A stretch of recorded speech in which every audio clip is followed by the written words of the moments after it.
Parce que il y a eu un sentiment. D'abord, les rebelles avaient fait dire aux populations qu'ils étaient, enfin, qu'on ne pouvait pas les tuer. Qu'on ne pouvait pas les tuer. Donc, les populations croyaient vraiment beaucoup à l'invulnérabilité des Noirs. Alors, on était obligé, quand on a tué un chef rebelle, vraiment, de couper sa tête et de venir l'exposer dans les villages. Bon, je pense quand même que c'était un peu d'information pour essayer de... parce que les rebelles avaient beaucoup de désinformation. Que vraiment ils étaient invulnérables, que machin, tout ça. Bon. Bien, vous voyez donc ce que j'appelle la trahison. Voilà. Donc, ne soyez pas surpris que moi, je sois sur la liste de ces gens-là pour également couper ma tête. C'est pour ça que vous voyez que d'autres sont en prison. Les Camerounais qui sont en prison pourquoi? Ont-ils tué quelqu'un? Non. Ils ont tout simplement parlé. Et c'est ce que l'autre là est en train de dire. C'est dingue. Parce que les autres disaient qu'ils étaient trop forts. C'est pour ça qu'ils ont coupé leur tête. C'est ça le manque de patriotisme. C'est ça la trahison. Brenda est victime de la trahison.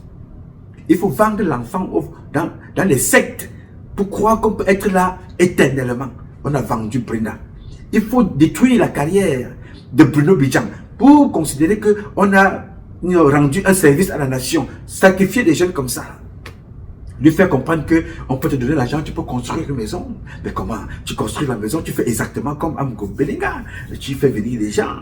Non, mais tu montres aussi que tu es là. Et quand tu as construit la maison, on conçoit que tu as réussi dans la vie. C'est faux. Construire une maison ne veut pas dire que tu as réussi dans la vie. Il faut toujours te poser la bonne question. Comment as-tu fait pour construire ta maison? C'est dans le comment que tu payes. Et c'est dans le comment que tu t'élèves. C'est dans le comment là que tu réussis. C'est dans le comment là quand tu tues. C'est dans le comment là que tu chutes. Et c'est ce que je vous ai toujours dit. N'enviez personne. À l'époque, on pouvait envier le ministre de la Défense. Quand tu regardais Alain Mebongoro comme ça, tu disais voilà, ce garçon là. Mais là, il y a l'homme là-dedans. Il est en prison. Allez régler les chefs d'accusation. Tu pouvais regarder sa femme, tu allais l'envier. À ce tu dis, mais vraiment, la femme de Alain Mebongoro, elle roule avec telle voiture, elle porte telle chaussure, elle a tel sac à main, elle a fait ci, elle a fait ça. Et voilà en prison. Même titre que Amogo Belinga. Comment sont-ils devenus riches?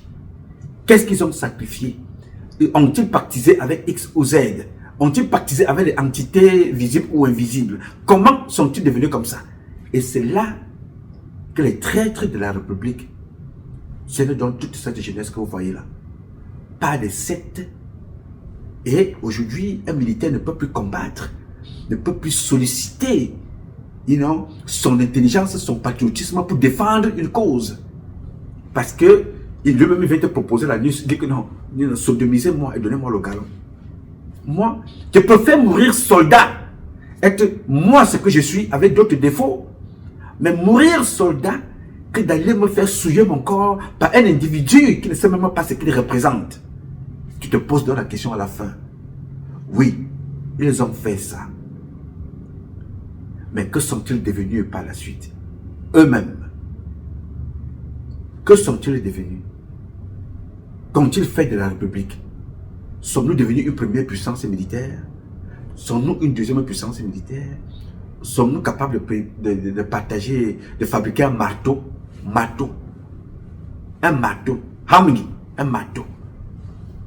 Sommes-nous capables de préparer, de fabriquer une aiguille au Cameroun?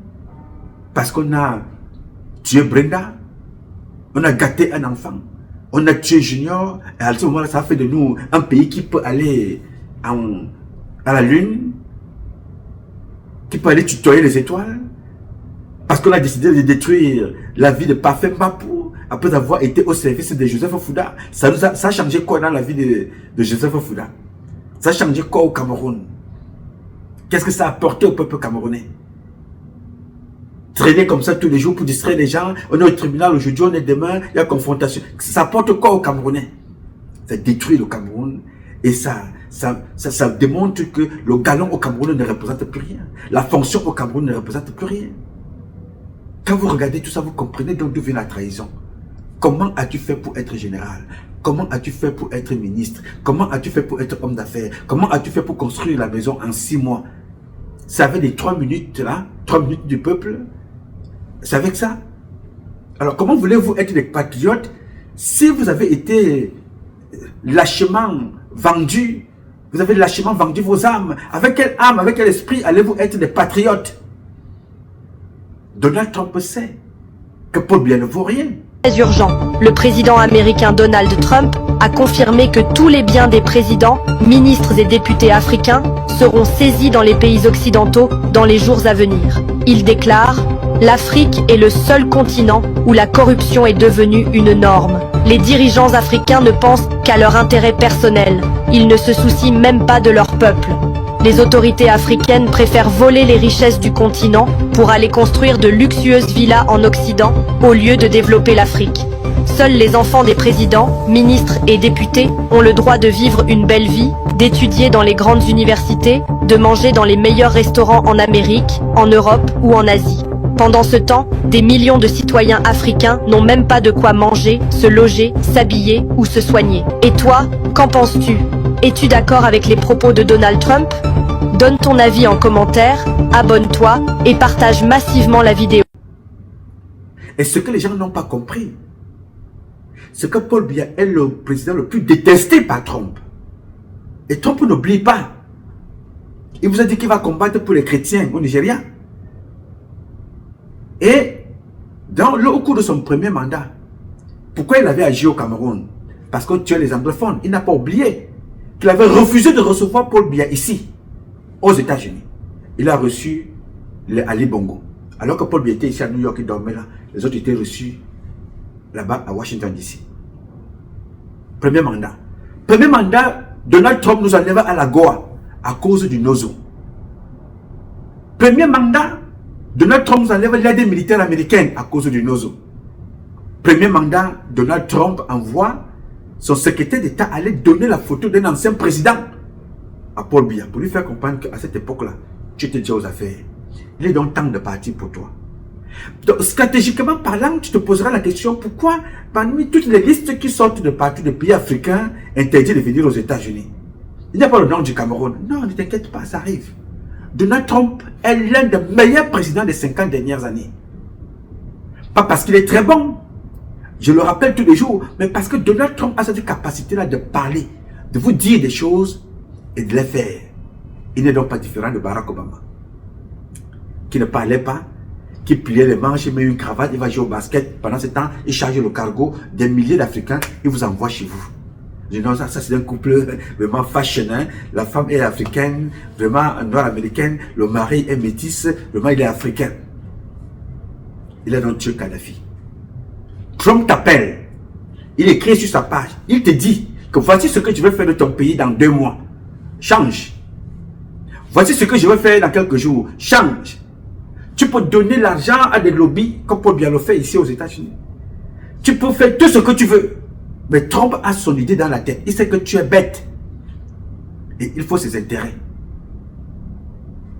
Parce que, je vais te dire pour conclure cette publication, dans les relations à l'échelle internationale, il y a les relations diplomatiques, il y a les réseaux annexes, il y a des canaux comme les lobbyistes, il y a des relations avec des partis, n'est-ce pas? Il y a des intérêts comme ça à croiser.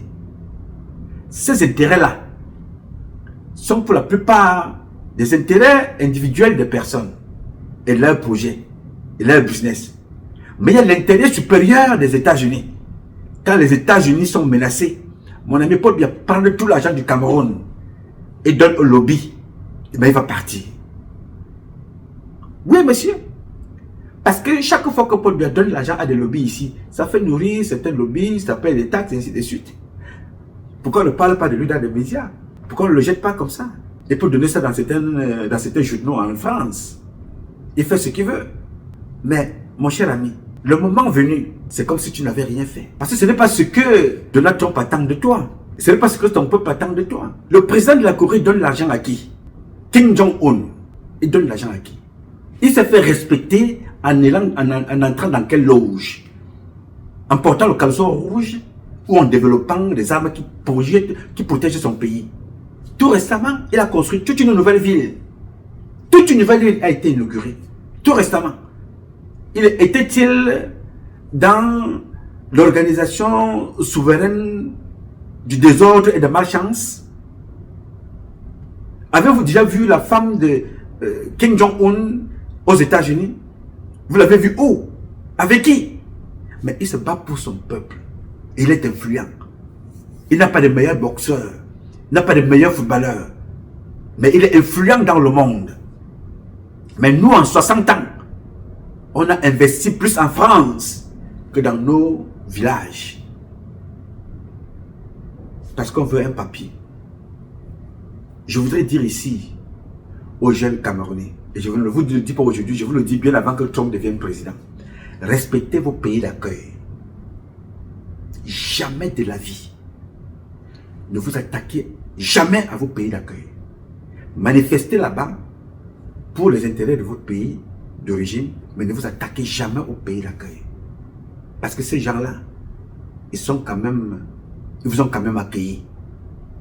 Avec ceux qui vont prendre de l'autre côté, ça vous permet de vous soigner. Parce que nos parents qui refusent de nous aider, qui refusent qu'on les aide à développer le pays, ne sont pas là pour nous. Ils ne sont pas là pour vous. Ils sont là pour la France. Ils sont là pour ceux qui les ont mis en poste. Donc à tout moment, ils peuvent être jetés dehors et être remplacés. Donc, quand tu as réussi à quitter, elle était camouflée quelque part, infirmière, médecin, homme d'affaires, gardien, taximan, ingénieur, enseignant, quelque part en Europe. Cache-toi, fais ton travail et nourris ta famille. Laisse ceux qui ont choisi de mener le combat, le mener. Et si tu le mènes, ne t'attaque jamais à la France, en Allemagne, ne t'attaque jamais en Angleterre, ne t'attaque jamais au gouvernement espagnol, ne t'attaque jamais au gouvernement américain. Ces gens-là t'ont accueilli, ils t'ont donné le passeport. Ils t'ont accueilli, ils t'ont donné la liberté de t'exprimer, de dénoncer. Notre adversaire, ils ne sont même pas nos ennemis, nos affaires idéologiques sont au Cameroun. Donc ne t'attends pas que je vais m'asseoir ici pour te faire comprendre que oh, George Bush a tué quelqu'un. Oh, Donald Trump a fait ceci. Ils ont mal fait. Je suis ici. Pourquoi je suis aux États-Unis? La seule question que tu dois te poser. Je suis ici. Pourquoi? Comment ai-je fait pour arriver ici? Qu'est-ce qui me manque pour quitter mon pays et venir ici? Alors que ceux qui m'hébergent ici, m'hébergent avec ce qu'ils sont allés prendre chez moi à l'est. Ils sont allés prendre chez moi au nord-ouest, au sud-ouest, au centre, à l'ouest, à l'est, au sud. C'est ce qui m'a fait vivre ici. Depuis quand je n'ai pas mangé le manioc du Cameroun? Mais je mange le manioc qui vient du côté de l'Europe de l'Est. Oui, de l'Amérique du Nord, l'Amérique du Sud d'Amérique. J'ai mangé ça ici. N'est-ce pas? Est-ce que Paul Biya a déjà envoyé une nourriture ici que mes enfants qui sont en exil là?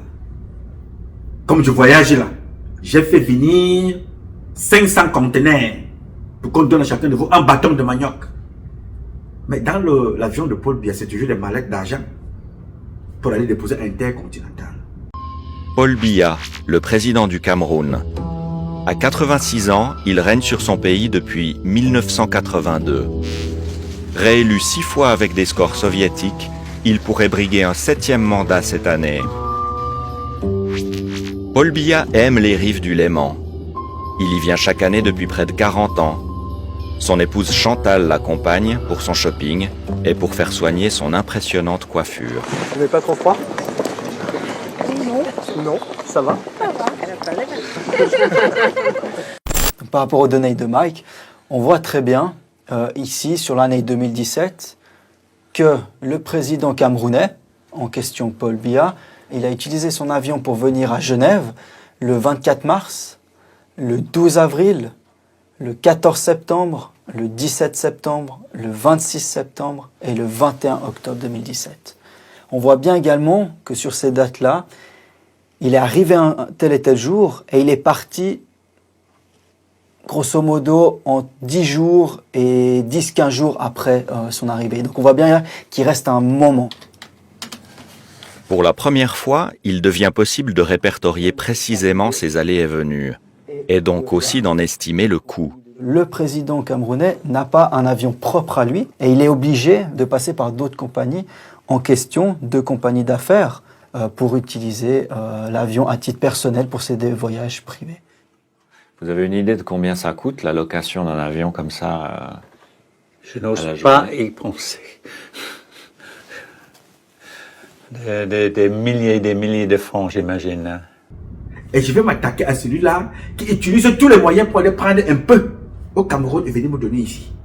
Que non, la lumière avec laquelle mes gars filment là, une partie vient du Cameroun. Et je vais insulter Trump, et je vais insulter Barack Obama ici, je vais insulter les autorités américaines, alors qui m'hébergent. On appelle ça chez moi Atchak Ngorebin. C'est-à-dire, tu prends le caillou, tu commences à taper sur tes parties intimes. Toi-même. Ou alors, jeter le caillou où tu as caché la calebasse. Non, je ne fais pas ça. Je peux être traité de n'importe quoi, mais je reste logique. Ok. Nous sommes dans ce que nous sommes aujourd'hui parce que Paul Biya vole avec ses gens et il va donner en France. Et nous sommes donc allés en France pour aller chercher à prendre un peu là-bas. Parce que lui-même et toute sa famille se soignent là-bas. Sa femme et ses enfants vivent là-bas. Quand ils ne sont pas là-bas, ils sont en Suisse. Donc nous allons donc en Suisse prendre un peu. La Suisse n'a pas de champs de cacao, mais ils ont le meilleur chocolat au monde. Donc nous allons donc là-bas maintenant prendre.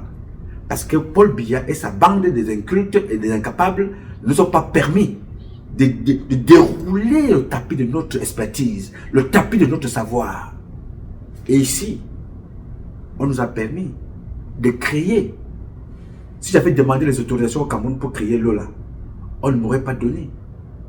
J'ai même raconté certains Camerounais qui m'ont dit que c'était impossible. J'ai créé une boisson ici. Et tam. J'ai envoyé le courrier à Paul Biya. J'ai dit au président de la République, Monsieur le Président, et c'était ministre d'ailleurs, Monsieur le Président, cette eau, je vais la produire au Cameroun. Je suis capable de créer 3000 emplois.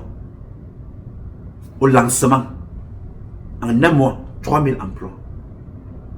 Et Monsieur le Président, cette eau que vous voyez, j'ai aussi décidé avec mes partenaires que cette eau sera gratuite dans toutes les maternités au Cameroun et elle sera gratuite à tous les militaires qui sont sur le théâtre de guerre. Cette eau-là. La correspondance, le cabinet civil a cette lettre-là. Je l'ai envoyée aussi au ministère de la Défense.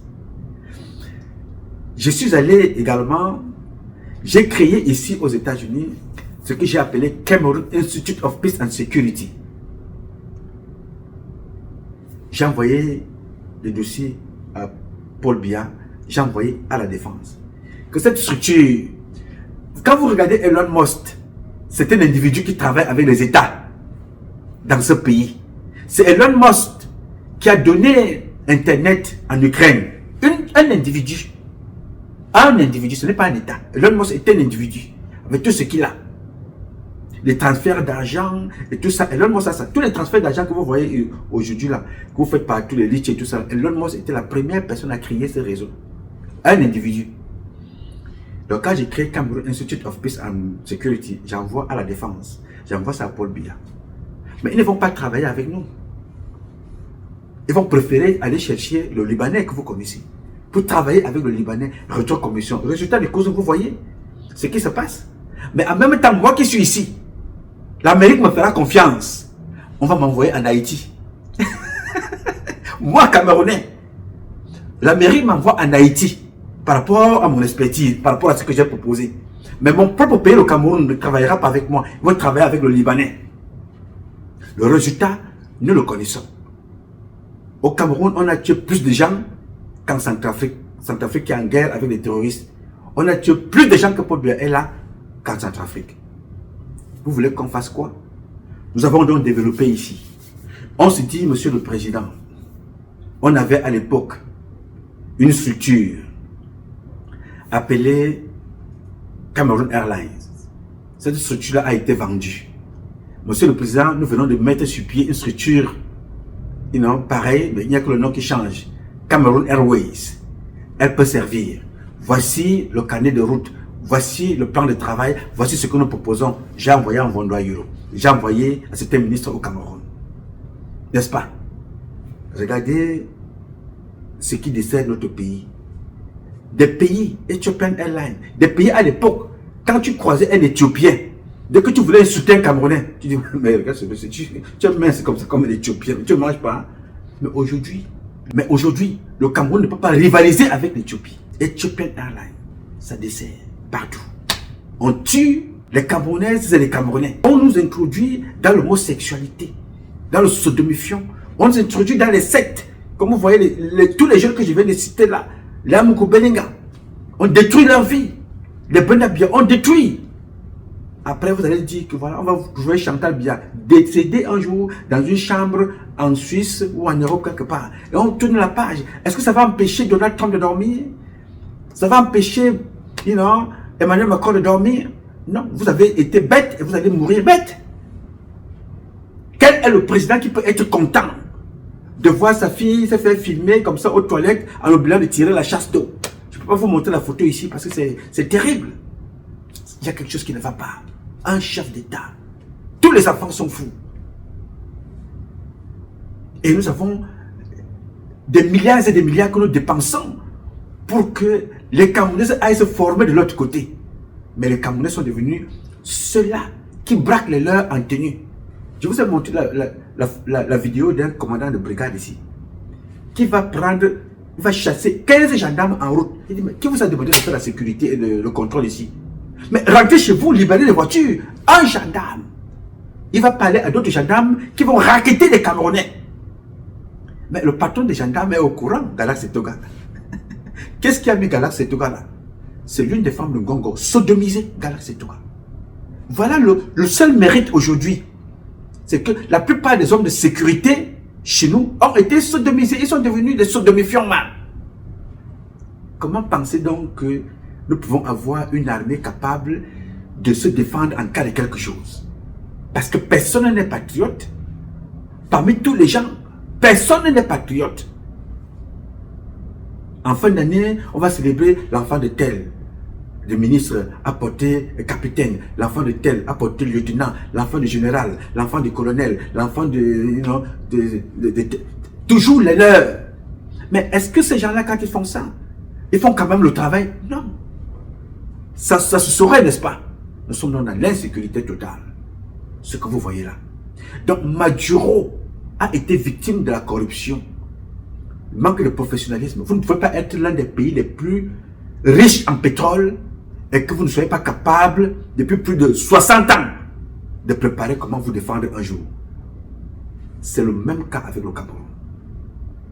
Et les Occidentaux, certains pays occidentaux fonctionnent exactement comme Satan. Satan rampe.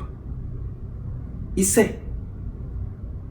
Parce que Satan ne vit pas là où c'est propre. Non. Il prend là où c'est propre, il t'amène dans la saleté. Donc ils savent que la plupart là au Cameroun là sont corrompus. Oui, monsieur, ils savent que vous ne représentez absolument rien. Tu parles, tu dis que je suis Galax Setoga. Il m'appelle Ferdinand Gongo, je suis secrétaire d'État. Il regarde que tu as vendu la Sonara. Il regarde ce que tu as fait avec Kotko. Ils ont regardé ce que tu fais avec Savane et disent que mais ça c'est des patriotes ça.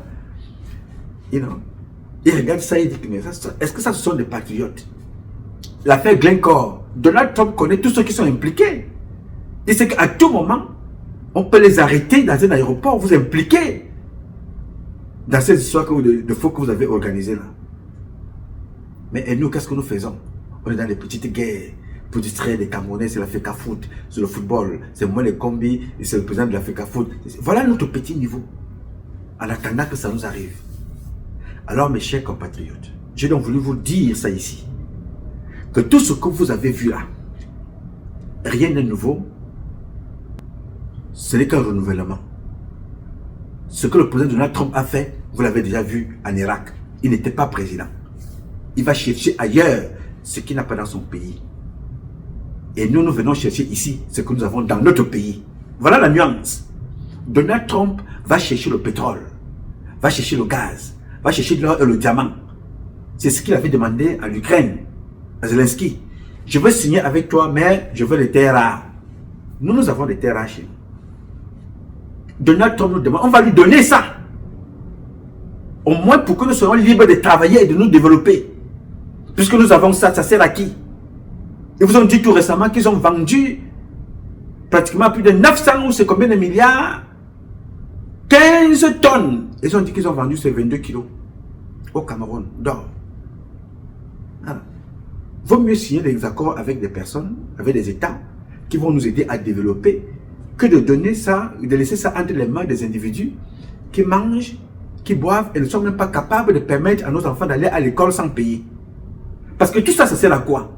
Leur permet de développer des infrastructures, alléger les factures des parents, permettre aux enfants d'aller à l'école sans payer les écoles, comme ça se fait en Arabie Saoudite. C'est à ça que sert le pétrole. C'est à ça que servent les richesses du sous-sol. Faciliter les vies des citoyens. Non? Les enfants payent des écoles parce que les parents, le pays n'a pas de moyens. Mais quand nous avons des ressources à vendre, nous prenons les ressources que nous avons, nous les proposons aux autres pour faciliter la vie. L'électricité. Il y a des pays où les enfants ne payent pas l'eau, où les gens ne payent pas l'électricité. Parce que tout ça est déduit des ressources. C'est des calculs. Les enfants ne payent pas l'école. Il y a des enfants qui ne payent pas le bus pour aller à l'école. Parce que le pays est tellement riche qu'on décide de faciliter les vies des gens. Dans notre pays, on facilite quelle vie?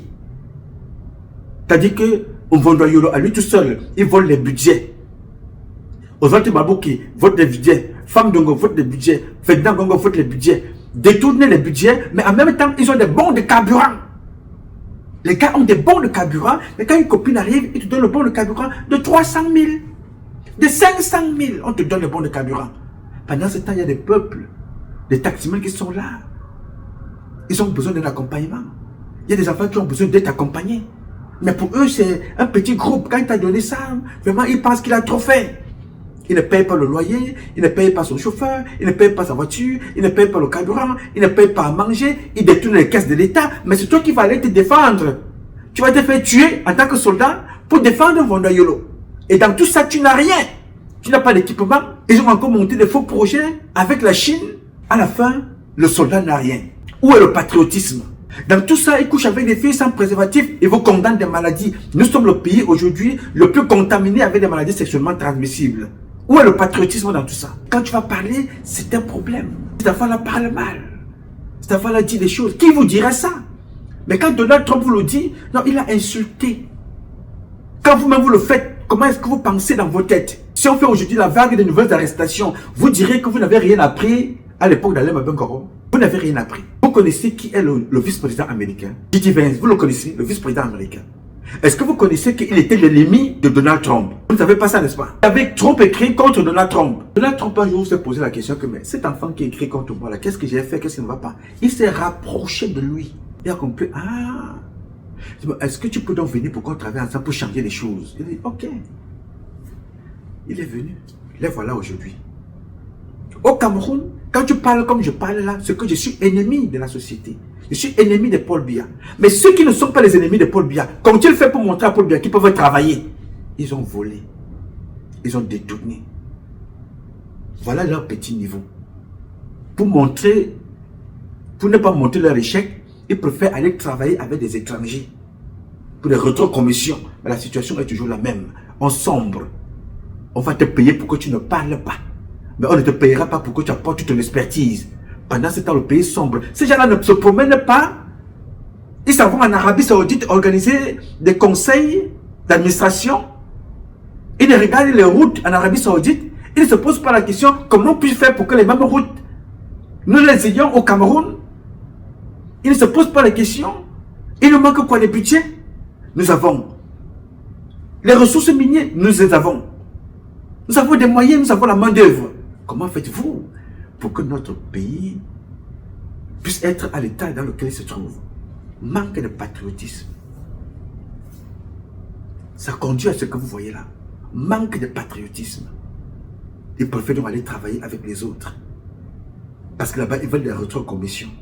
Et demain matin, quand il arrivera quelque chose à Mvondwa-Yolo, quand il arrivera quelque chose à Oswald Babouki, à Chantal Biya, au Ferdinand Gongo, au Galaxy Toba.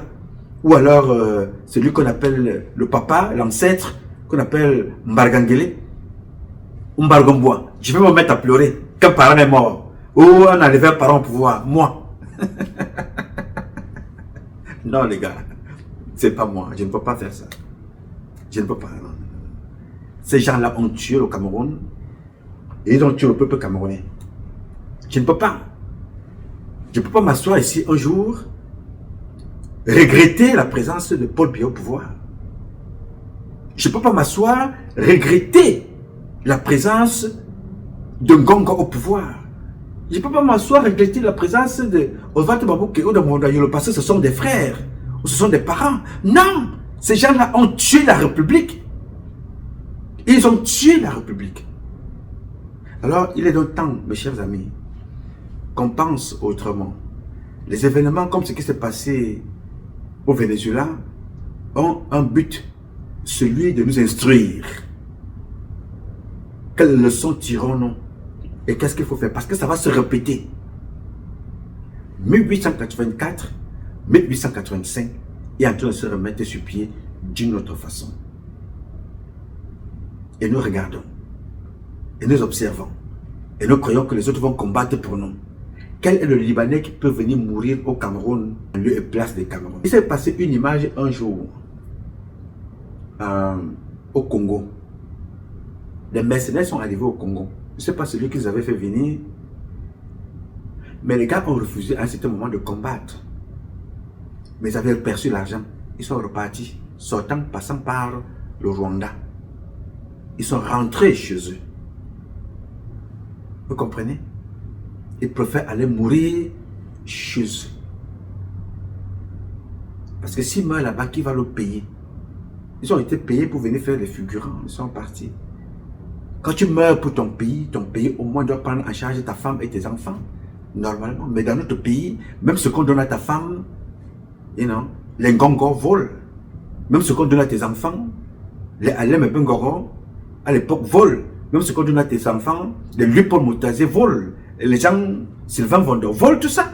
Où est le patriotisme? Pourquoi voulez-vous que les enfants se battent alors pour un pays auquel ils n'ont rien en retour? Donc, je vous dis les gars, nous sommes à l'extérieur pour apprendre. Et nous voyons ce qui se passe. Nous avons les possibilités d'apporter notre expertise. Vous avez encore le temps, en attendant que ça arrive, de faire des choses autrement. Les Camerounais sont trop riches.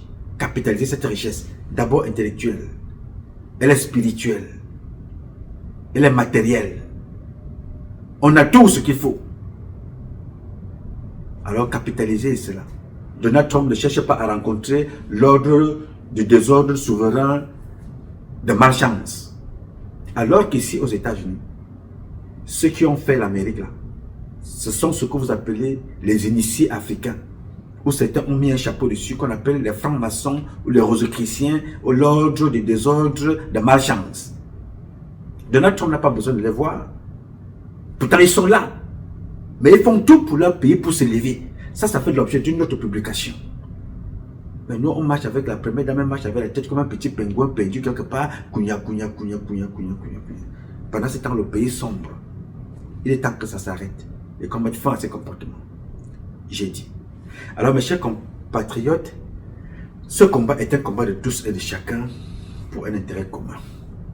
C'est avec la volonté des Camerounaises et des Camerounais que vous êtes, la bénédiction de Dieu que nous vaincrons en attendant le combat continue. Ce combat continue parce qu'un Cameroun nouveau est possible. Chacun d'entre vous dans son domaine respectif et ensemble nous redonnerons à notre pays ses lettres de noblesse et nous ferons de ce pays la capitale du paradis sur terre. Je sais compter sur vous et moi je compterai toujours sur vous. Bien évidemment, vous pouvez compter sur moi. Aussi longtemps que Dieu me donnera la vie, je donnerai le meilleur de moi-même. Je m'appelle Nouma. Nouma Patrice Freeman. Je réponds au 001 551 666 1027. I love you, but God love you more. Thank you.